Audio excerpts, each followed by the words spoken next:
Well, hello there. I hope you're having a great day. This is, of course, David, the Emperor of the Nerds, and this is the War, Sports, Politics, and Dragons podcast. It's Season 1, Episode 32, and the date is Friday, April 17th, 2026. Happy Friday to those of you that work a standard work week. I haven't in quite some time, especially during my time at the paper. I worked basically 7 days a week in non-contiguous chunks of time, anywhere from 7 a.m. to 2 a.m. But the earliest I ever did anything work-related, not counting the years that I worked third shift, but in terms of your standard human daily cycles, the earliest I ever worked was when I was selling life insurance in the year 2000. Got a phone call from a lady at 6:02 on a Sunday morning asking if her life insurance policy had a suicide clause. You want to have a disconcerting phone call wake you up some morning? That one will do it. And as a matter of fact, we're going to talk about suicide clauses in life insurance during this podcast. Since I got on the subject, I want to go ahead and tell you a little bit more about it and why I know you don't have enough life insurance. I can tell you right now. But I'm not here to sell that. I did for a living at one point. But again, I'm not getting any endorsements from any companies for it. I'm just telling you right now, it's something that's overlooked because people don't like talking about it. And we're going to. So deal with it.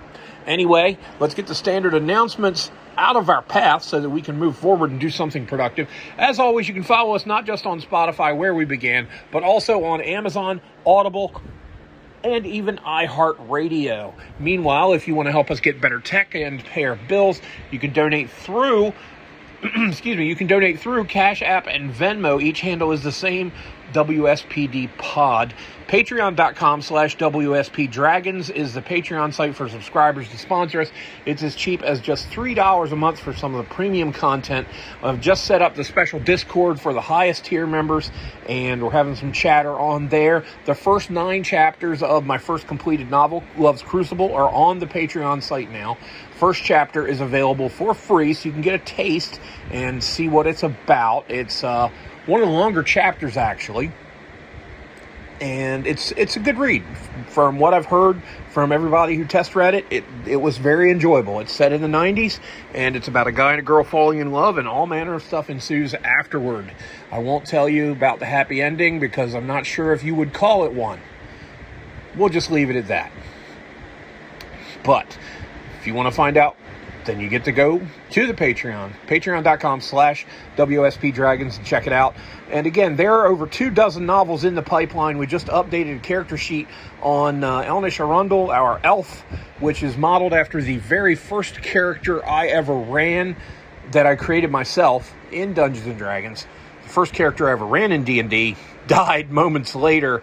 We'll talk about that some other time. I've already talked about it to a degree. But anyway, it's enough of that stuff. It is now time for the show, and we will talk real quick about war. And I saw a photo this morning that piqued my interest and reminded me about something. 2 things, actually. 1, I needed to know this little bit of fact.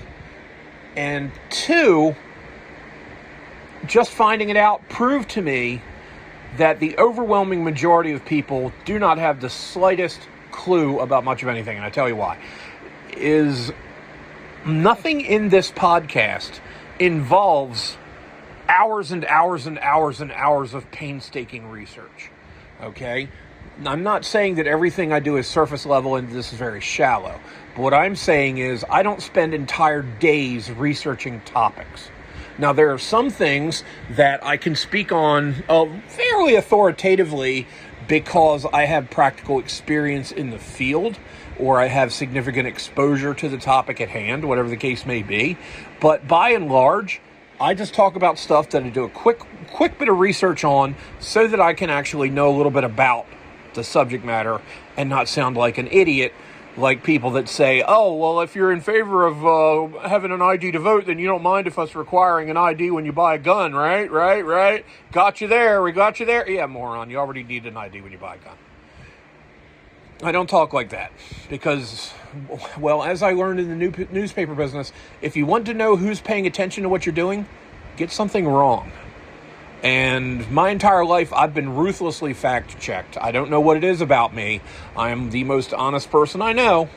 But for some reason, people are allergic to listening to me. I guess it's because I've got too much damn common sense, and because they don't like the truth. Maybe that's it.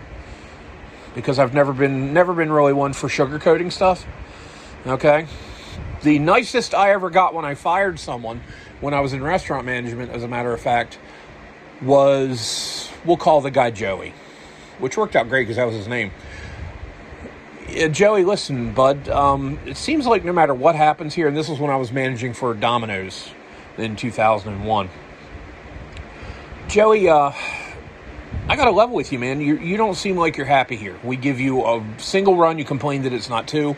We give you 2 runs to take it once, you complain that it's 2. We give you 3, then we hear you complain that it's too many. So no matter how many deliveries we give you, you're upset with that, and we're going to go ahead and part ways now. Go ahead and turn in your uniforms, and we'll make sure your last paycheck's waiting for you to pick up. That was as nice as I ever got when I was firing someone. Now, I can't say I did what, George Carlin said he had done to him, was where a guy walked in, pointed at him, and said, "Get the fuck out." But I was not brutal about it, but I was direct. And always have been, and always deal in facts. Because if you tell the truth, as Ben Franklin said, you don't need to have a good memory. So there's that. But anyway, the topic that made me realize just a little bit of research could fill you in a lot on various things was a photo that someone posted online of the multicolored jersey crew on an aircraft carrier. And by multicolored jersey crew, what I mean is there are something like nearly a dozen different colored jerseys, I think, or vests that are put over uniforms when you work on the flight deck or around the flight deck and hangars of an aircraft carrier. And there are, a lot of different roles involved, because there are a lot of different things involved in putting a $60 million fighter plane with ordnance in it, fully fueled, in the air, and then, even getting it off the deck. So we're going to talk about that really quick. What do the colored jerseys on aircraft carriers signify? And here's what we're going to talk about. All right, so we're going to start with the yellows. These are known as the shooters. People wearing the yellow jerseys who are on the deck of an aircraft carrier or among the crew that wear them on duty, they're responsible for directing aircraft movement on the flight deck and in the hangar. These include aircraft handlers, plane directors, and catapult and arresting gear officers. Again, these are the guys called the shooters. They're the ones that are directly involved in getting the planes in the air. Green jerseys are the folks that manage the catapult and the arresting gear. Now, the arresting gear is a series largely of 4 wires that are aft of the ship, and the goal of each plane when it lands is to catch the tail hook on the 3rd wire. And they are constantly being assessed and graded on getting that right. So a pilot's role is to hit that 3rd wire every time, and some of them have gotten pretty darn good at it. And considering that they're only a couple feet apart, and you're coming in at over 150 knots in a lot of cases. Plus, when you land an aircraft on an aircraft carrier, you immediately go to full throttle. Because if you miss the arresting gear, then that way you can take off and you don't go into drink. Because the last thing you need is to take a $60 or $70 million fighter plane and put it in the Arabian Sea or wherever you might be. So that's the green jerseys. They manage the catapult and the arresting gear. They maintain the aircraft. These also include photographers, helicopter landing signal enlisted personnel, and they supply support equipment. The red jerseys, they're the hot stuff guys. They handle the ordnance. Basically, they're responsible for loading weapons and explosives. And they're also the crash and the salvage crews, which involve firefighters and damage control personnel. The purple jerseys are called the grapes or the fuelies. They're the ones that handle the aviation fuel. Okay, they're the ones that are involved in the fueling of the aircraft. Blue jerseys are plane handlers who operate the tractors. Okay, because there are these little tractors that, they're cute little things actually. if you've ever seen them. They also raise and lower the aircraft elevators that take the planes from the flight deck to the hangar deck and vice versa. And they also handle the chocks that hold the wheels in place and the chains that are used to secure aircraft to the deck. Because you don't just chock a plane into place, you chain it down, because if you get into heavy seas, imagine being on a pitching carrier deck when there's 20-foot swells. And I'm sure that carriers have dealt with a lot worse. Anybody who knows about World War II can think back to when, it wasn't a very smart move on his part, to be honest, when Admiral Bill Halsey steered his Third Fleet into a freaking typhoon in November 1944, just after the Battle of Leyte Gulf, and a couple of ships were lost. There were a number of fatalities. Some planes got knocked over the side off of decks of some of the carriers. It was a mess, and that's why you need to chain them into place as well, because chocking them keeps them from rolling, but chains keep them from flipping off the deck entirely. All right, that's your blue jerseys. Now your white jerseys are the safety personnel. They're medical officers. They are also LSOs. Those are landing signal officers. And what an LSO will do is they will stand at the back of the deck, or at least they used to do it this way. Now they're in a little booth that's almost level with the deck except for a little bulge. But the LSOs used to stand up with a pair of paddles, one in each hand, and depending on the position and aspect of the wings of the incoming aircraft, they would position their arms and their paddles a certain way so that the pilot would know, okay, I've got to go a little bit more left, I've got to lower my right wing, I've got to hit more, I've got to use more flap, whatever the case may be. They're also the quality assurance inspectors, and they're the air transfer officers. Now, what these people were doing on the deck when they were basically lined up side by side, walking the length of the deck, staring at the deck, is they were doing an FOD walk. And what an FOD walk is you're essentially policing the flight deck to pick up debris. It is a foreign object damage walk. And what they're looking for is, did somebody drop a wrench?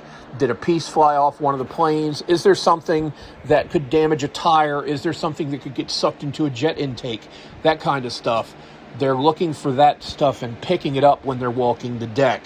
And the old rule is, cut the chatter, keep your hands out of your pockets, pay attention to the deck, focus on the task at hand when you're doing your FOD walk.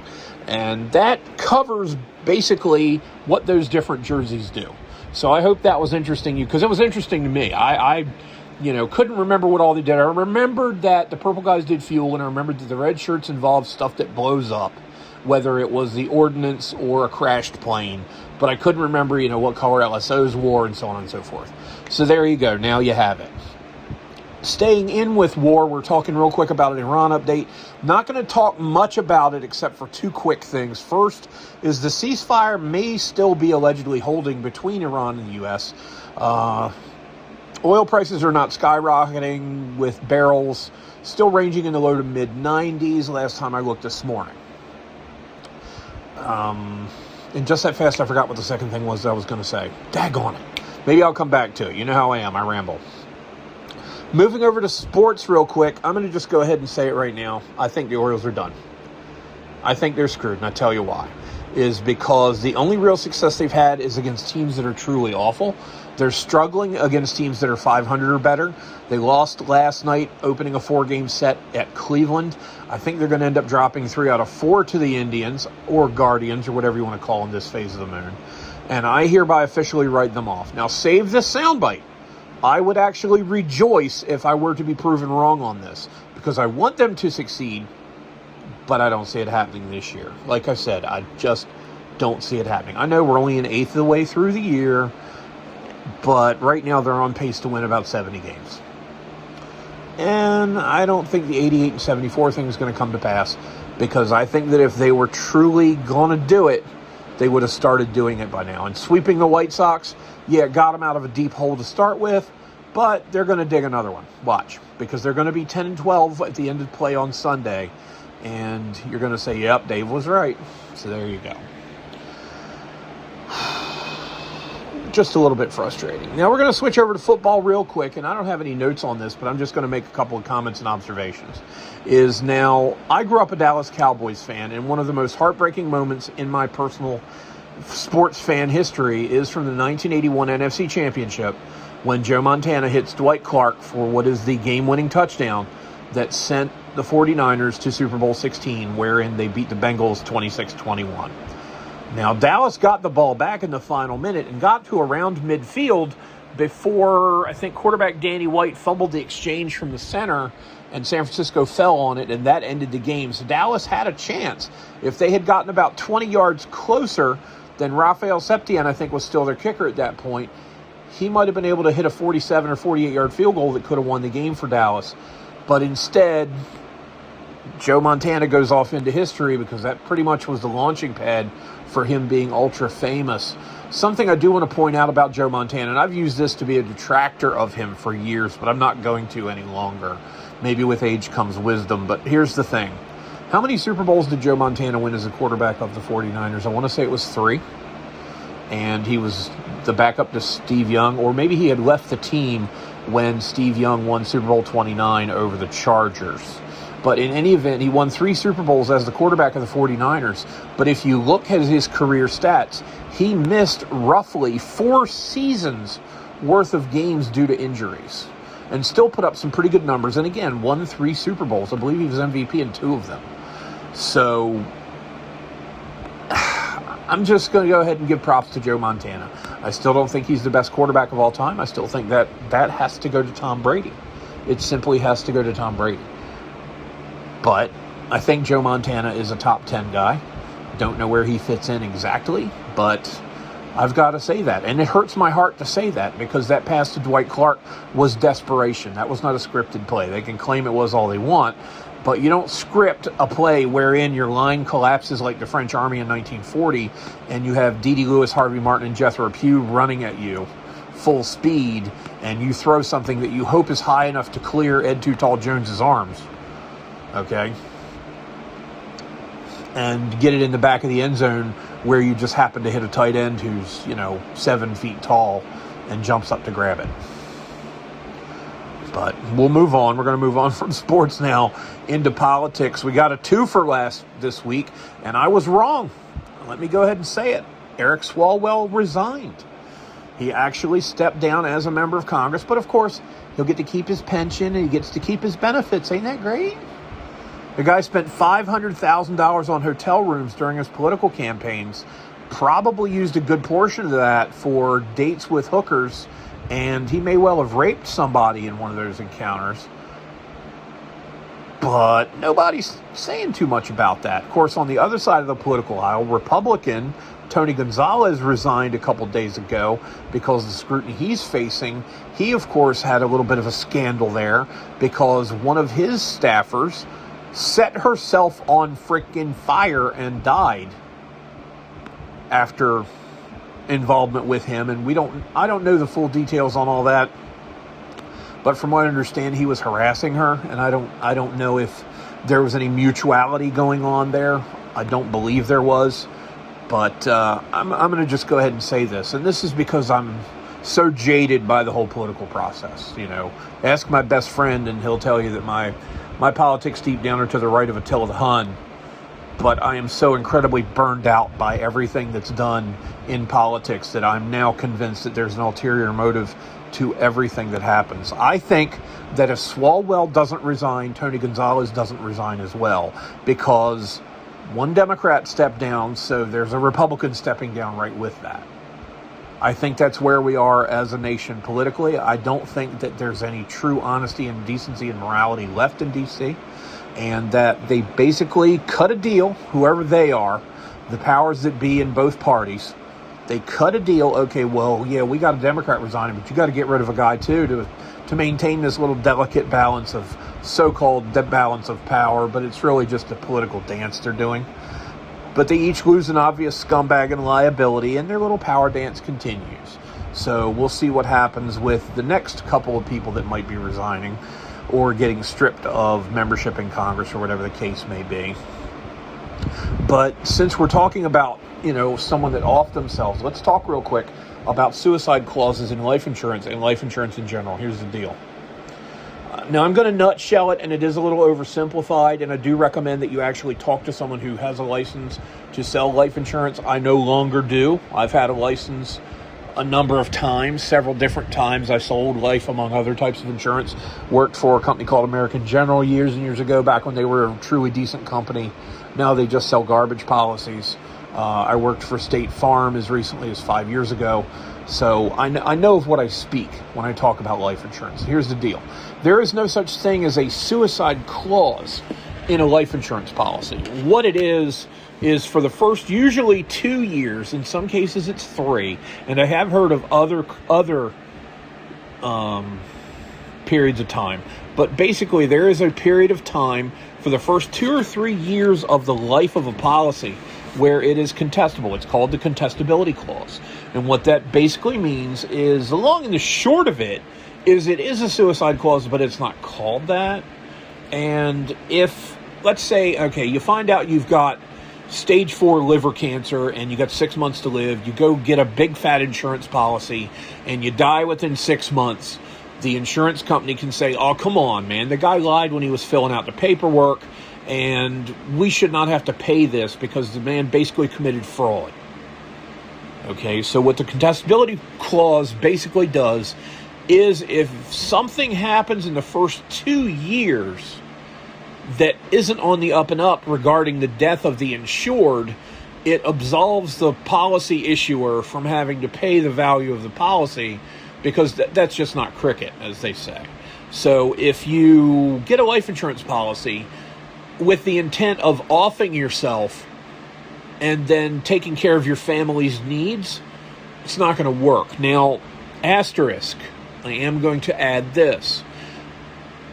If you are part of a group life insurance policy, such as the type that is offered through your job, there is often not a contestability period. So what I'm saying is, in theory, and you better not do this, so help me God, don't do this. But in theory, someone who gets a job with, say, a big company, Company X, gets a group life insurance policy, but they're heavily in debt and they've got some things going on, and the guy steps out in front of a city bus, and gets smeared all over the road. Under those circumstances, if it was a group policy, it might pay. It still might not, but in theory, a lot of the policies that I dealt with that were group life policies did not have such a stipulation. And that may well be a change that's going on in the industry. But again, don't buy a life insurance policy just so you can whack yourself. For one thing, there's a lot of stuff to live for. And I'm going to try to discuss this without getting too upset. But I've had enough happen in the last 7 years in particular where I don't know how I'm still alive. It's been a miracle. Okay? It's been a miracle. I won't go into it at length. Maybe sometime down the road I'll talk about it. But we've had a lot of stuff happen, my wife and I, in our life together in the last 7 years where I don't know how I lived through it all. But I did. And I'm here annoying you. So if I can be here annoying you, then you need to be here annoying someone else. Okay? If nothing else, if you have no other reason to stay alive, here's something you can do. Go to a restaurant, and this is straight out of the George Carlin playbook, but I think this is hilarious. Go to a restaurant, order some food at the drive-thru, pay for the food. Then go back to that restaurant 10 minutes later, order the same exact thing. When you go to the window and they open the window, you hand them the bag and you demand the money. Okay? I want a Big Mac, fries, and a drink. It's $11.06. Okay. You pay your $11.06, you get your Big Mac, fries, and drink. You turn around, you go right back into that McDonald's drive-thru. You order another Big Mac, large fries, and a drink. You go up to the window, and when they open the window, you hand them the bag and the drink, and you say, it's $11.06, please. Just to see what they do. Just to get their reaction. And hey, film it, and we'll watch it on social media. Lord knows there's enough other stuff on there that's not worth watching. Like watching Representative Rosa DeLauro going on and on about raw milk like she's a freaking botanist or a veterinarian. Anyway, botanist. Yeah, okay. Vegetable milk, yeah. Must be that almond milk, Dave. Shut up. Anyway, So, talking about life insurance, real quick. As a rule of thumb, a lot of employers will provide twice your annual income in group life insurance. So if you make $50 a year, then you're going to carry, for a very, very minimal amount of payment every pay period, you're going to carry $100,000 worth of life insurance. Which is great in theory because people think, well, wow, I could do a lot with $100,000. Well, a funeral will run you 15 to 18 now. I know of what I speak. Okay, a funeral for someone 3 years ago was $15,000 and change. And it wasn't exactly very heavy on the frills. Okay. Meanwhile, when you die, unless you're a child, when you die, you're going to leave behind bills. You have a car payment, you have car insurance, you have a mortgage, you have utility bills, you have Netflix memberships, you have, credit card debt, you have money you were putting aside for your son's college tuition. There are so many different things that you may have money devoted to or that you plan to spend money on, that when you're gone, what you need to realize is life insurance is not just put you in a box, put the box in a hole insurance. Life insurance is replacement income insurance. Okay, because when you lose a family member, again, unless they're a small child, you lose someone who's got an income. And it sounds awful to talk about this from a purely financial aspect, but how many people do you think have lost their homes because their spouse died and they didn't have enough life insurance? So for those of you that have a spouse and a mortgage, what you want to do is make sure that you have enough term life insurance to cover what you owe in the mortgage until the house is paid off. And they have what are called mortgage life policies. They're decreasing term policies. And what that is you pay X dollars a month, and let's say you owe $300,000 on your house right now, and in 10 years you'll owe $196. Well, in 10 years, that's what the policy will be worth. And it will eventually go down to a point where the mortgage has amortized, you've paid off the mortgage, and then the life insurance policy, that rider or that policy would then expire because you no longer need it. I actually sold one of those to my aunt back in the year 1999 or 2000. It was very cheap, and she had health problems, and it was still very cheap. So that's something to look into. If you've got kids, then you might want to put something aside for college for them. What you're looking for is a term insurance policy or a rider onto a whole life policy, and I'll explain whole versus term in a minute, that lasts until the child would be old enough to have completed college. Okay? And now we'll talk about term versus whole and what riders are. Okay. A whole life policy is literally that. You pay for it your whole life. Let's say it's a $50,000 life insurance policy, and you pay, $62 a month for it. You'll notice that it costs more than term because term policies are temporary. Term policies are not designed to pay. Less than 2% of term life insurance policies pay off because they're designed to give you the illusion of coverage while you're still alive, but 2% is a hell of a risk to take when you're looking at your husband or wife losing their home if something happens to you in the next 26 years. Okay, so yes, term policies don't sound great in theory, but in practice, they serve a good purpose. Now, a whole life policy has a couple other differences between a term insurance policy. Like I said, term is temporary. Whole life is literally that. You pay your whole life. But now, here's something they'll say on TV. Your premium can never go up. Well, you know why? Because it's required by law to maintain the same price. Okay, they're not doing you any favors by telling you your costs can never go up. They're not allowed to raise it by law. It's illegal. Okay? That's like saying, we can't make you buy a hamster. Same friggin' principle. It's not legally allowed. Okay? You can't, your life insurance company cannot make you buy a hamster any more than they can increase the price of your premium. The only time your premium can go up is if you have a renewable policy, such as an annually renewable term policy, which is a term policy that renews itself annually and takes up a new price based on your new age. And as you get older, your life insurance will cost more. Here's another dirty little secret about life insurance, is that essentially people will pay about the same amount for a whole life policy if they get it at age 10 versus if they get it at age 50. The difference, though, is that people at age 50 will pay substantially more to catch up that difference. Plus, people who wait till they're 50 or 55 like me are screwing themselves in terms of whole life insurance policies, because when I was 25, if I had taken out a whole life insurance policy, then it would be cheaper than what I would get now if I was perfectly healthy. I'm not perfectly healthy. I'm overweight. I have high blood pressure. I have a heart condition. I've got a stress and anxiety disorder. Okay, I've suffered from depression in the past. You know, there's all kinds of misfiring neurons up here in the skull jelly. So these things are taken into account by the underwriters when they do a medical records and background check on you. And I probably would not get approved for a whole life policy now. Whereas at age 25, I would fly through it because I was in great health, had no issues going on with my heart or my blood pressure, and was basically at my physical prime. And it would have been cheaper for a variety of reasons, including age and health. Plus, your occupation comes into things, and they'll even look at your hobbies if you get bigger policies. Like, for instance, if you're a skydiver or if you're a private pilot, they might not even accept you for a policy. They might consider you a substandard risk.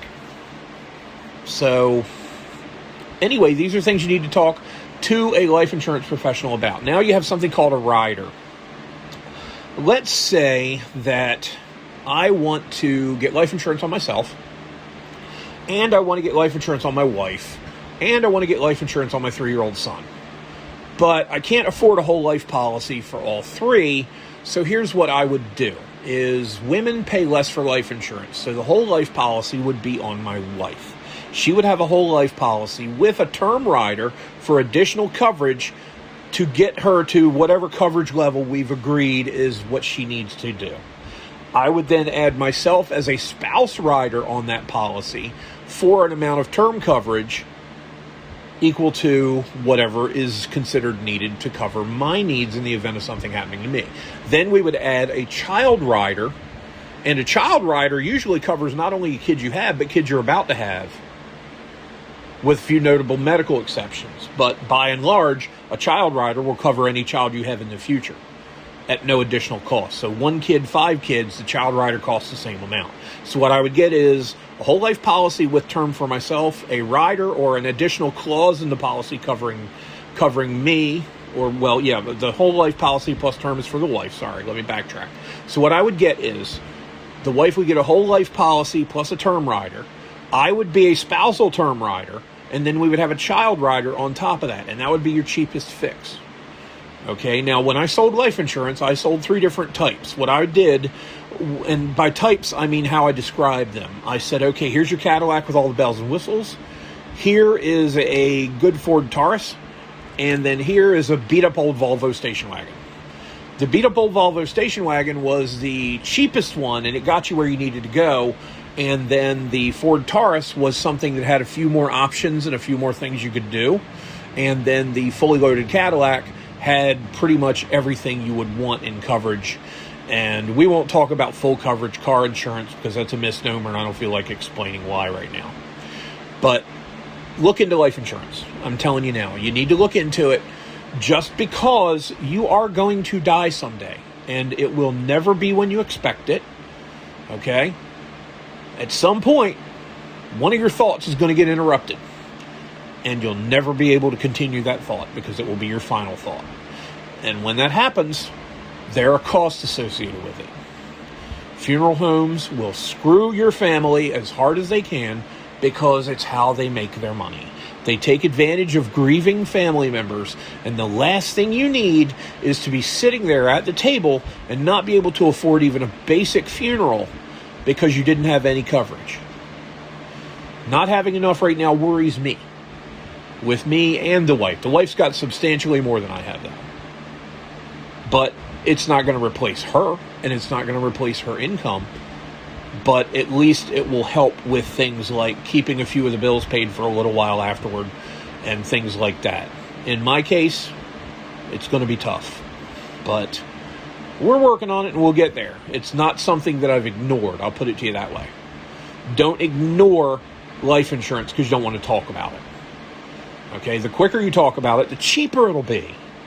Don't wait until you're 67 years old and you've been smoking for 43 years and you got bad lungs and your heart's shot and your liver's not doing well and maybe you're on dialysis and you've had cancer once but you've beaten it. Don't wait until you've been through all the slings and arrows of a rough life. Do it now. If you're 26 and you're listening to this, do it now. If you're 46 and listening to this and haven't done it, take care of it. Okay? Take care of it. Even if you do just buy term insurance, get something so that you don't have to use GoFundMe as your life insurance plan. Okay? Begging strangers in public is not a life insurance plan. We had to resort to doing that recently because we had a child that kept getting declined for life insurance. And when we lost her to a seizure in 2023, we had no life insurance for her. It wasn't due to a lack of trying. It was because the insurance companies turned us down on at least 2 different occasions. Because I can remember finding one of the declination letters in the days after her funeral. Talk about a kick in the face.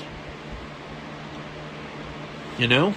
But just get life insurance. Look into it. It can be cheap. And, you know, I remember, and I live in the area where I used to sell, and it's rural, and there's a lot of older folks. And they're like, well, we're insurance poor.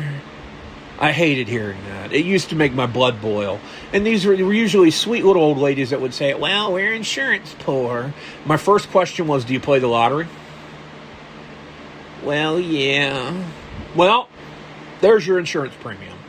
You're not going to win the lottery anyway. You know how I know? Because you haven't yet. And you're not going to. Okay? I can guarantee you're going to die. You can't guarantee me you're going to win $1 in the lottery. Okay? People almost always have enough discretionary funds that they can afford to get life insurance. You think you're life insurance poor? How funeral poor are you going to be? How second income poor are you going to be when your wife, the breadwinner, dies? Or when your husband, the breadwinner, dies and you're only working a part-time job? How poor are you going to be then because you didn't have $27 a month a couple years ago to put towards making sure that you wouldn't get put out on the street when your husband passed away because he accidentally cut his finger and didn't deal with it and it got infected and went septic and he died from an infection? These things happen. Weird stuff happens, man. You never know. You know, I think it was Thucydides that said, tomorrow is guaranteed to no man. You never know. You won't know. Okay? One experience I had when I was trying to convert an annual term policy to a whole life was the guy was a know-it-all. And we left his house not only having failed to sell him on converting his term to a whole life, he decided to let his term policy go because it's only $100,000. I'm a farmer. I get 15 minutes of hail. I lose $100,000 anyway. That don't matter. And I sat there and I said to him, I said, well, do you buy new farm equipment every year? No, I can't afford that. So how old is your farm equipment? Well, some of it's 20 years old. I said, do you think that your wife's going to get enough money to run your farm or to even survive by selling your 20-year-old combine? You think your wife really looks forward to the possibility of having people hand her sealed bids while she's weeping over your casket? Because that's what you're setting her up for. Well, no, I'm making 12% a year on Dollar General stock. I'll be fine. Okay, I said, just do me a favor. The day before you die, give me a call and I'll write you a policy. Well, how the hell am I supposed to know the day I die? And I pointed at him, I said, that's why you have life insurance, my friend. Have a great day. Thanks for your time. And he died a couple years later. And his wife had to sell everything. Don't be that guy. Okay. Don't be that guy. But moving on to think this was our sports and that was actually our politics section. Moving into Dragons, and we're going to talk, this is going to be our longest segment. We're already 40 minutes in, so I got to try to hustle here. Okay, we're doing the 30-day D&D challenge, and we're now on day 6. And this issue, for those of you that don't play Dungeons & Dragons, might sound a little odd. What is my favorite deity? Now, context here. My favorite deity in real life is Jesus Christ. Okay? I was saved and sanctified, washed clean in his blood, November 19th, 1998. And despite the fact that I swear a lot, and despite the fact that there is scripture saying you shouldn't swear because you can't put new wine into old bottles, I'm fully aware of that scriptural reference. Thank you very much. I am saved. But that doesn't mean I have carte blanche to do whatever I want in the future, and we're not going to have a theological debate right now. So we'll just move along and let you understand that in real life, that is my go-to. Okay? I pray regularly. I read the Bible, not nearly enough. I need to go to church more often. But there you go. Anyway, moving on, because as I've said before, I'm not Jewish, nor do I plan to be. But I'm really fond of this one Jewish carpenter. Anyway, my favorite deity is one that I designed for my game World of Trinith, which you're going to learn a little bit more about. And his name is Arperion. He is known as the judge, the adjudicator, he who decides, the scales keeper. These are all different names for this particular deity. His symbol is a set of scales, and in one tray is a pile of gold, and in the other tray on the set of scales is a pile of silver. His alignment is lawful good. He represents supposedly all that is law-abiding and good and pure and solid of heart in the world of Trinith. He is the ultra-powerful, kick-ass paladin god from the world of Trinith, okay? His portfolio covers things such as justice, law, paladins, purity, triumph, truth, and vengeance. His most predominant worshippers are barristers, which are lawyers, judges, magistrates, paladins, priests, and anyone seeking justice or fairness, or who seeks honor in battle. We'll get into just how strong he is as a god of battle shortly. Okay, because this is not a hands-off god. His cleric's alignments tend to be lawful good, but there are a few who are lawful neutral. His spell domains, we're not going to get into that because it's 3rd edition rules. We're just going to try to keep this edition agnostic. Anyway, Arperion was the first of the gods created by the great overseer, or whatever you want to call him, Mach, many millennia ago. However, he was, as scholars say, the pinnacle of Mach's achievements. And Arperion has striven to maintain that reputation of purity and completeness ever since. He is considered the leader of the good and lawful deities, and most sages will agree that he is by far the most powerful deity in the pantheon of Trinith. And there are 45, I believe, different deities in this pantheon.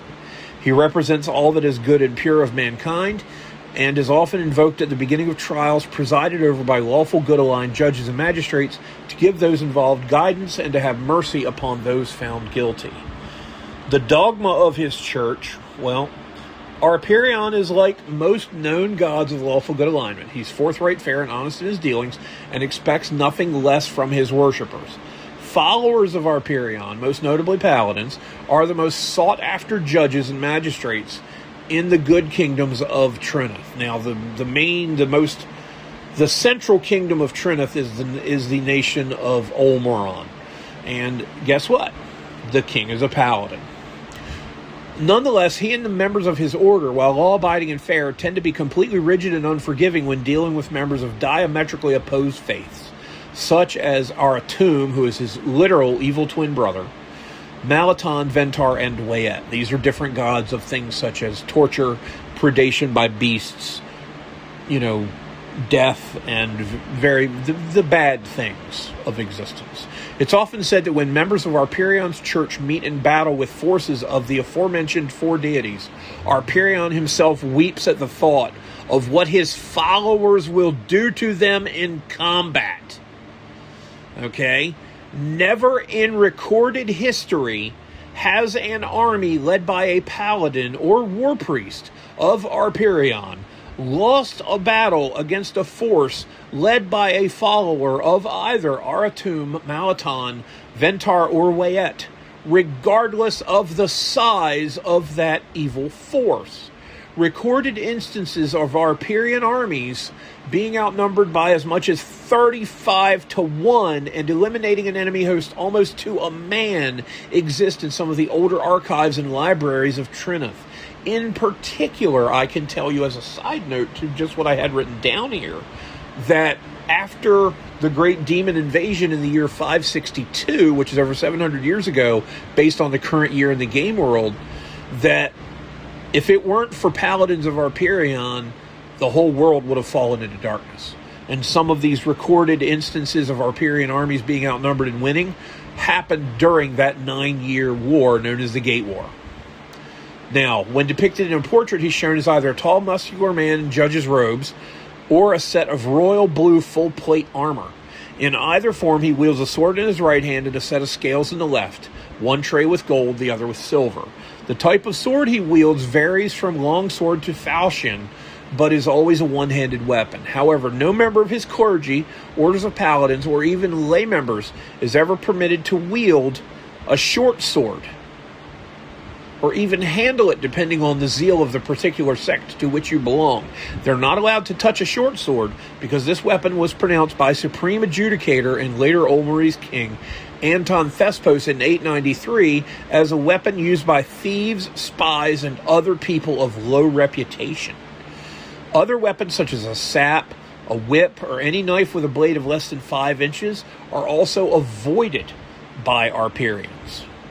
Arperion's church is probably the most politically active of all faiths in Trinith, reflecting the attitude of the deity himself. While they do not actively strive for political power, they represent powerful lobbying forces in kingdoms such as Olmeron, Mastigir, the Coastal Confederacy, and Aquinas, whose archclerical hierarchy was 40% Arperian until recent shifts in the national tenor politically has put them more in line with the teachings of Corpesius, and we'll talk about Corpesius, the god of duty, some other time. But suffice to say, Aquinas has become, if you're familiar with the theocracy of the Pale in the world of Greyhawk, Aquinas is a lot like the theocracy of the Pale, and Corpesius is a lot like Foltus, the god from Greyhawk. But anyway, Arperion, the Jurist's Arms, the largest hospital on Trinith, is run and founded by the congregations of Arperion's church in Olmeron's capital city, Esternon, while over 30 homes for the infirm, leper colonies, and the like can be found across the face of Trinith.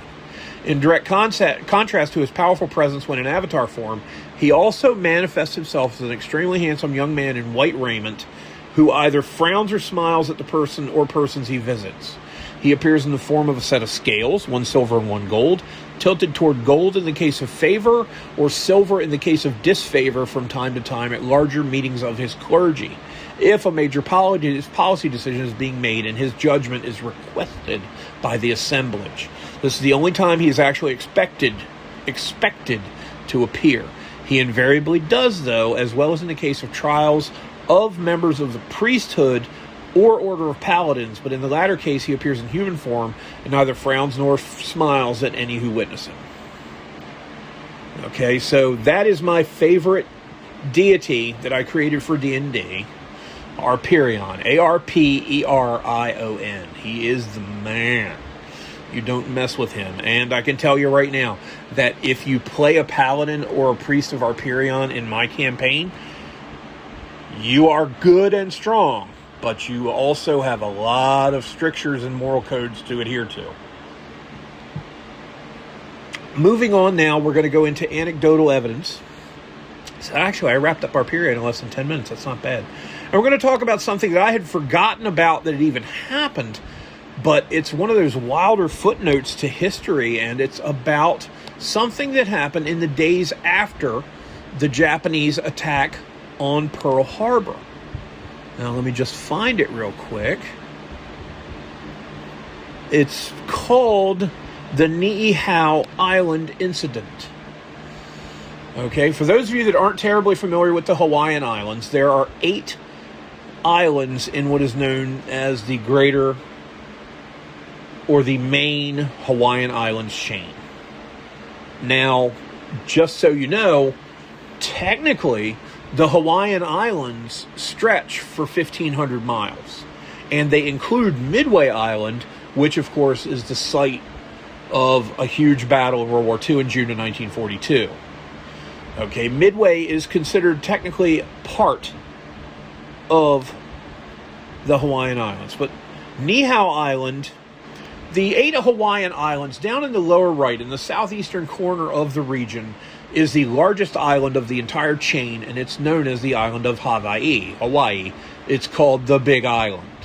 Now, you go up a couple of islands, and you get to Oahu, which is where Honolulu is, and that's where Pearl Harbor is located, is on the island of Oahu. Okay? Now, this from the Pearl Harbor Info website. Let me see if I've got it right. I forget if this is it's a privately owned online site, and this is not affiliated with any government agency, but it's pearl-harbor.info, and you can look it up. It's the story of the Niihau Island incident, okay? On December 7th, 1941, amidst the chaos of the Pearl Harbor attack on the tiny Hawaiian island called Niihau, it's N-I-IHAU, island, a bizarre drama unfolded. Unaware of the wider conflict, its residents welcomed a crash-landed Japanese pilot, Shigenori Nishikaichi, with hospitality. Little did they know they'd stumbled upon an enemy soldier. As night fell, news of Pearl Harbor's attack shattered their peaceful world. Fear replaced trust, igniting a tense standoff. Nishikaichi, desperate to rejoin his forces, attempted manipulation and violence, culminating in a daring act of resistance by the islanders. This forgotten tale of bravery and unlikely heroes offers a unique perspective on the human cost of war, even on unseemingly touched shores. Okay, so tucked away to the west and slightly north of Kauai, which is basically the large island that's in the northwest of the main Hawaiian chain, is Niihau. And it's not very big. It's only got a population of around 200. It's not just the smallest inhabited Hawaiian island, but also one fiercely protective of its privacy, earning it the nickname the Forbidden Island. Okay? It's a beautiful place. Of course, the whole Hawaiian Islands chain, there's not a lot of ugly spots to be found in the main Hawaiian Islands, I'll say that much. Midway ain't a garden spot, especially with all the pelicans overrunning it now, I think. But anyway, this is Niihau that we're talking about. On December 7th, okay, the Imperial Japanese Navy, or IJN, launched the surprise attack on Pearl Harbor in 2 waves, unleashing hellfire on the unsuspecting U.S. Pacific Fleet. The first indication of the attack to people on Niihau occurred not with an explosion, but with a crash at about 1:30 p.m. local time, so that's about 5 hours after the first wave hit. A damaged Japanese Zero fighter plane piloted by Nishikaichi veered off course and plummeted onto the island's rugged terrain. Unaware of the wider conflict, the islanders, led by Benjamin, a.k.a. Benny Kanahele, approached the injured pilot with generosity, offering him food and water. However, their hospitality soon turned to suspicion as news of the Pearl Harbor attack crackled through their radios later that evening. Nishikaichi, realizing his situation, attempted to manipulate and coerce the islanders. He fabricated stories, threatened violence, and even managed to steal a shotgun. He managed to enlist the assistance of a few local Japanese residents. As I recall, there were 3 of them. And long and short it is, Benny Kanahele, along with several other islanders, formulated a plan to overpower the pilot and to protect their community. 6 men left on a small boat to Kauai nearby to alert authorities. Others stole the weapons and ammunition from the crashed aircraft. On December 8th, in an attempt to escape capture by the Japanese pilot, an altercation began. In the altercation, Kanahele was shot 3 times. Despite his injuries, he overpowered Nishikaichi and killed him with the help of his wife. I believe her name was Betty, but I may be wrong about that. One of Nishikaichi's accomplices committed suicide with the stolen shotgun. Okay. Ben Kanahele, what was his? I'm sorry, I forgot what his nickname was. Was it Benny? I'm looking. Hold on. I'm looking through several paragraphs of text to find, Benny Conaghy was awarded for his heroism. The wreck was inspected by military authorities, and his surviving accomplices were interned and eventually released. The remains of his fighter plane were picked over by souvenir hunters for years. What is left of the crash fighter is currently on display at the Pearl Harbor Aviation Museum. Okay, so this just barely touches the surface of it, really. But let me see if I can find this other bookmark that I had on it, because basically, long and short, it is this. He crash lands on Niihau, and the locals are friendly to him, but they find out about the attack, and then he basically talks to 3 people who are Japanese natives on the island, and 2 of them agree to help him. So he tries to, get over on the islanders, and it ended up not only failing, but Ben Conaghy kills him and nearly dies in the attempt. It was wild. I don't have that other bookmark. I thought I had it, but I don't. I think what I did was I bookmarked it and read it and then forgot and then unbookmarked it. But I've got one more story to tell you, and then we're going to wrap things up. And this is about someone that I wouldn't normally want to talk favorably about.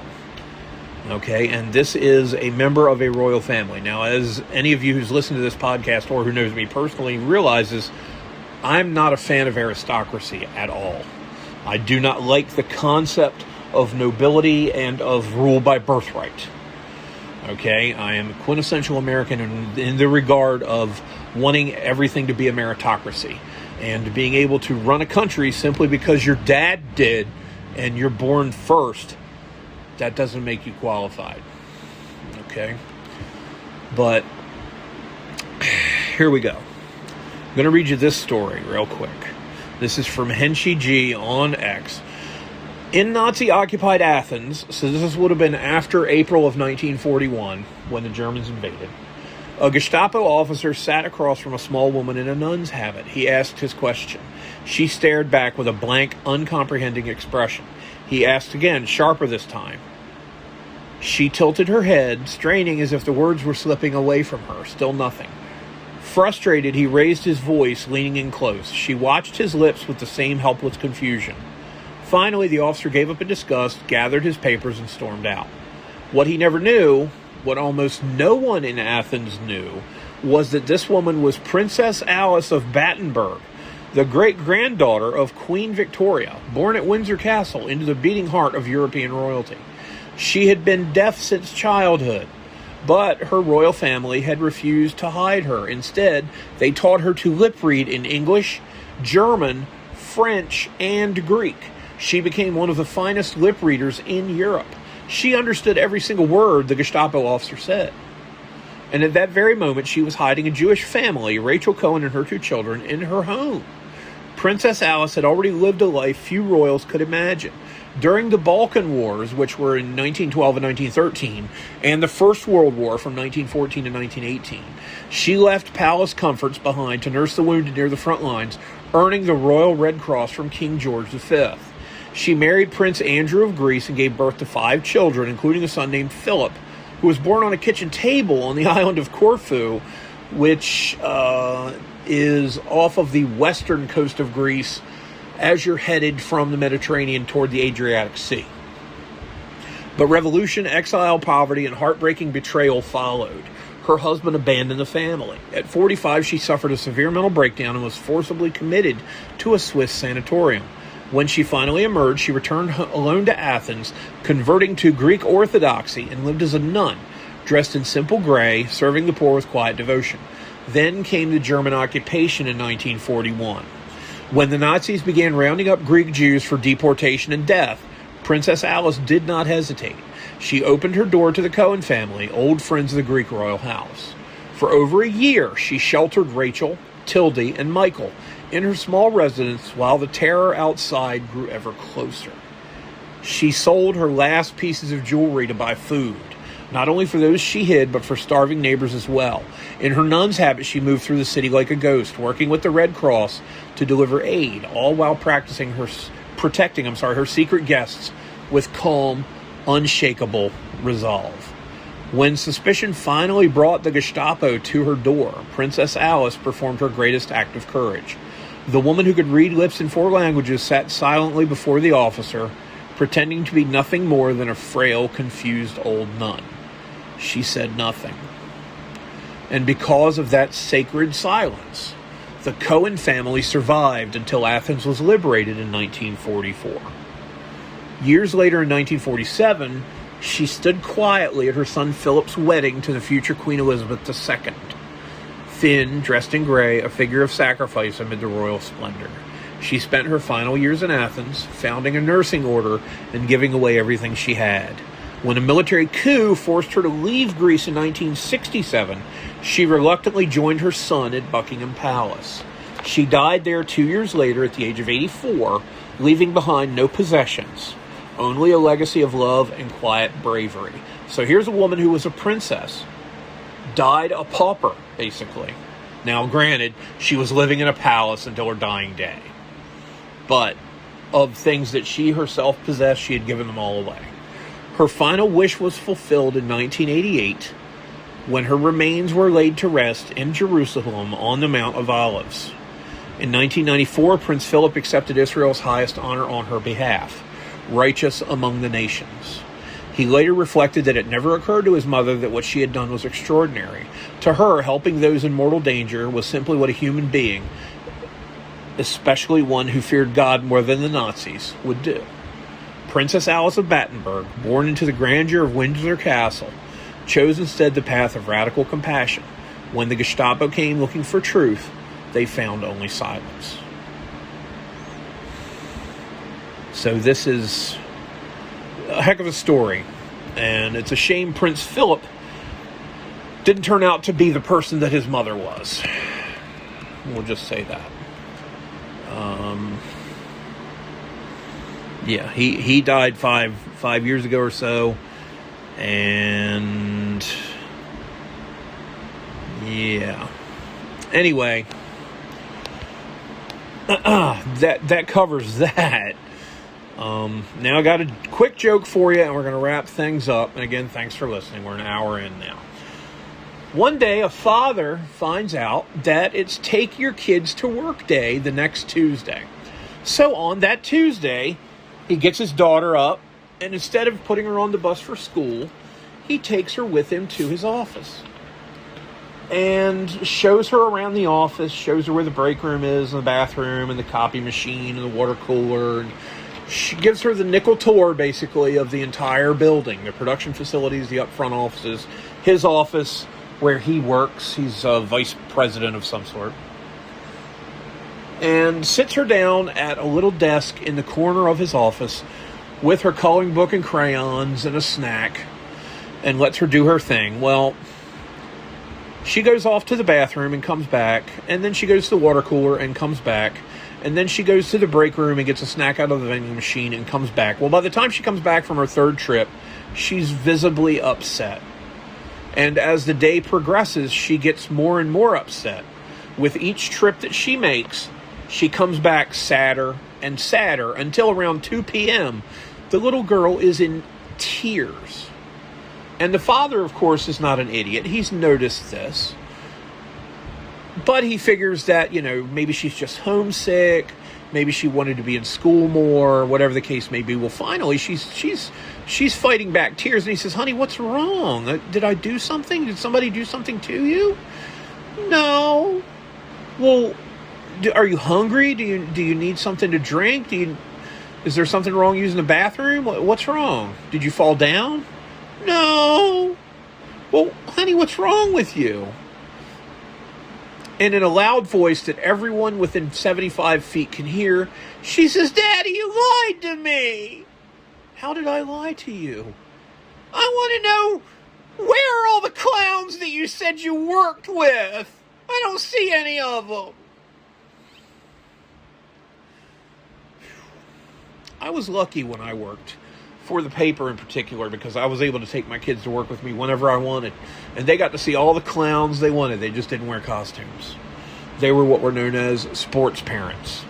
Because if you've been to a youth sporting event, not only have you witnessed some of the behavior of these sports parents, I bet some of you fools listening to this have been those sports parents, where you act like your 401k is resting on the results of the next play. Oh, how we had laughs at those people's expense. Oh, boy. One of the many perks of that career. But we're going to leave it at that. And to wrap things up, I hope you've had a good time listening. It's been fun telling you these stories and relating this information. Make sure to follow this show on Twitter. The handle is at the WSPD Podcast. I have made some policy changes, as I said in the last podcast, and will no longer be interacting with people who don't have profile pictures, don't have profiles, or have fewer than one follower per month, because I ran into somebody who's been on for 9 years and had 2 followers. And I don't gauge my worth by my follow count, but you got to be one boring individual if only 2 people in 9 years have thought you were interesting enough to hear about ever after the first interaction. But anyway, I would say on TikTok it's WSP Dragons, but I just deleted the TikTok app off my phone. I am absolutely done with TikTok. It is a sewer. Okay? TikTok is to social media what pooping in the street is to etiquette. Okay, we'll just leave it there. But we've got stuff coming on the Patreon page, and the Patreon page is patreon.com/WSP Dragons. Join us there. And as always, you can hear us on Spotify, where we began. Please follow us on there, as well as iHeartRadio, Audible, and Amazon. I'm getting more listens than I have listeners on Spotify in particular, so I'd really appreciate if you would just go ahead and click the follow button so that I can have more accurate gauge of just how many people are listening. And as always, I'm going to thank you for your time one last time, because if anything, I'm good at being repetitive. And if anything, I'm excellent at repeating myself. So that does it for today's episode, number 32 in the books.